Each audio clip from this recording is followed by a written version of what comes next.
our respective guest speaker, Ms. Rayan Faye Buscas, Ma'am, to our pastor, Pastor Rolly Capiendo, Sir, to our beloved teachers and staff, to our dear parents, to my fellow graduates, friends, ladies and gentlemen, good afternoon.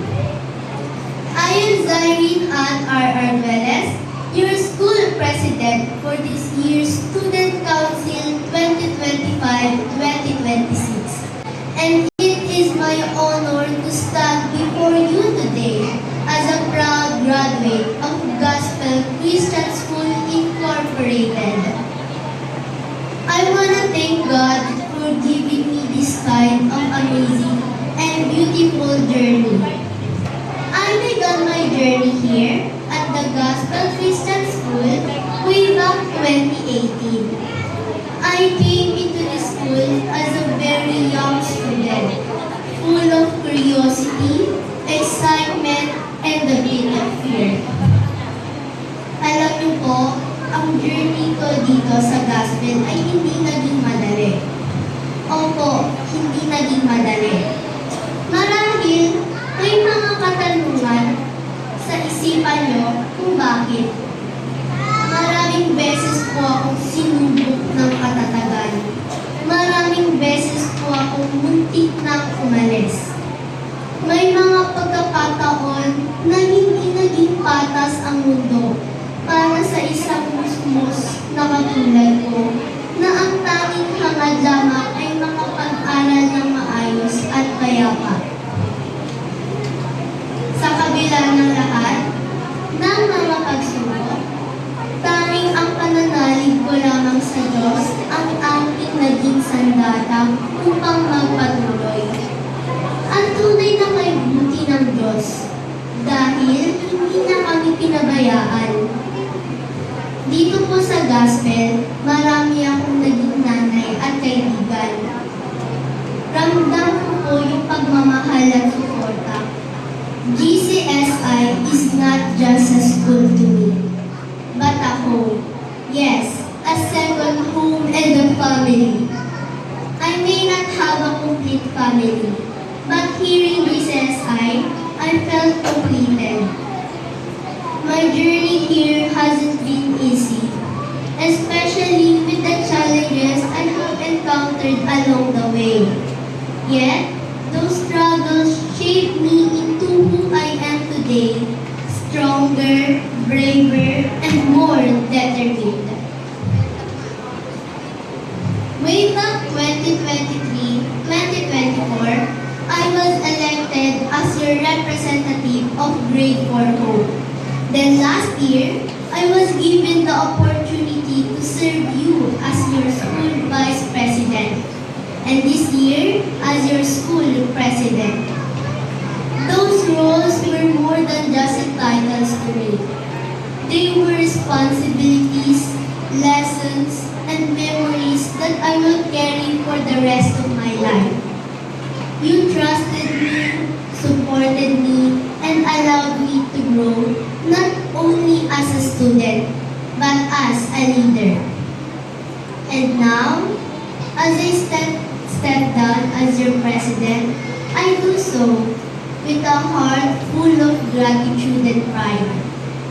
Gratitude for the trust you gave me, for the support you never failed to show, and for the memories we created together.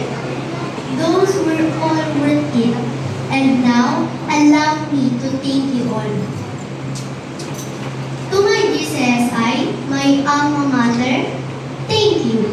Thank you for shaping me into who I am today. Maraming salamat po sa pagmamahal, suporta, at oportunidad. I am forever thankful and grateful to each and every one of you. Thank you for the beautiful 8 years of journey. To my fellow graduates, congratulations. Thank you for all the laughters and memories. Today isn't just the end of a chapter, but the beginning of our new journey. My victory is also yours. Yes, we made it. To my besties and friends, thank you for the friendship. I will always be your mom. Mamimiss ko kayo. To my ate mama, Auntie Julie and Ate Stella, maraming salamat po sa inyo. I can thank you enough for all the love and support that you guys have given me. Sila po ang naging nanay ko, hindi pala si mama. I love you po. To my Tito Arnold, thank you for always there to support me. And thank you for being a father to me. I love you. To my teacher mama, Teacher Den, thank you for your patience. Thank you for always believing in me. You saw potential in me even when I couldn't see it myself. And for that, I am truly grateful. As I stand here today, I carry with me everything you've taught me. I will always remember your kindness, dedication, and the impact you've made on our lives. Thank you for being my mama as well. Hindi po kita makakalimutan. I love you po. To my papa, thank you. And lastly, to Z and mama, thank you for being my support system. Mama, thank you for your endless love and undying support, and for never leaving my side. This is all for you, Ma. Malayo pa, pero sobrang layo pa, Ma. Kaya natin, Ma. I love you. As I end this speech, I am reminded that behind every success is love, sacrifice, and unwavering support.